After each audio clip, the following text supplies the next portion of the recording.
Do you ever feel like you're going around in circles in your life? Why, as adults, don't we go on merry-go-rounds? Do you remember as a kid, you would go to the fair? If you were in Toronto, it was the Canadian National Exhibition, or if you were in some small town, it would be a fair that would show up for like 2 weeks at a time.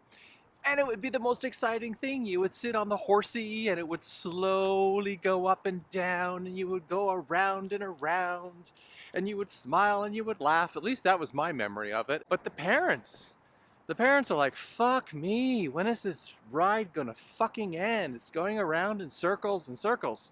I've been reminded of that over the last couple of weeks because one of the ways I record my thoughts is digitally. I use an app called Day One, and I often sit down and write by hand when I really need to think things through. So I have this feature on the app, and it's called On This Day. Well, I've been reading a couple of entries from the last couple of years, and it feels like sometimes that the complaints of mine are the same, that the struggles, that the problems are the same. They're not entirely. But here's the thing. How do I change that?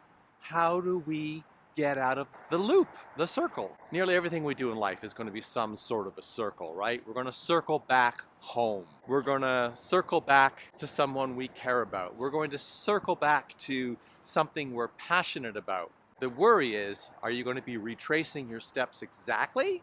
Or are you going to be somehow expanding outwards, enlarging that circle, creating a greater sphere of influence for yourself, for your friends, or for your audience? And how tight is your circle? How enclosed, how boxed in have you made yourself? Big thing for me about being gay is that I sometimes don't know what to do about it. It's not like I don't know how to be gay. Hello? How do I express through my gayness who I am? How do I express through a queer lens who I am and how I think? Something I've realized when I work coaching is the listening and the empathy that I have for someone else. And that comes through the lens of having been in the closet, having not expressed who I truly am, and that's frustrating as hell. And it still happens from time to time. There is still, to this day, at 52, that little concern about what might somebody think, and what does it matter?